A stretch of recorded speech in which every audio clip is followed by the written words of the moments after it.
বন্ধুরা, আমার এই স্নেক প্ল্যান্টের গাছগুলো এতটাই বড় যে চাইলেও আমি ঘরের ভেতর নিয়ে যেতে পারি না, ব্যালকনিতেই রাখতে হয়। তাই আজকে চিন্তা করলাম যে এই গাছের যে সাইড দিয়ে গাছ বেরিয়েছে সেগুলো আমি আলাদা একটা ছোট টবে পুঁতবো, যাতে ঘরের ভেতর আমি রাখতে পারি।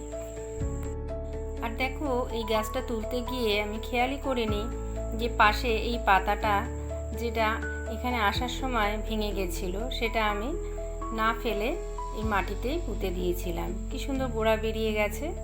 এটাকেও এবারে আলাদা করে আমি পুঁতে দেব।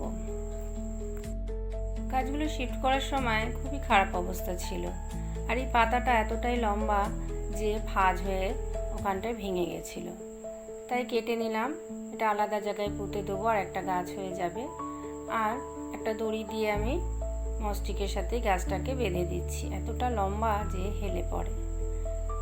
এই স্নেক প্ল্যান্টের থেকেও একটা গাছ আমি তুলে নিয়েছি, যেটা আমি ছোট টবে পুঁতব।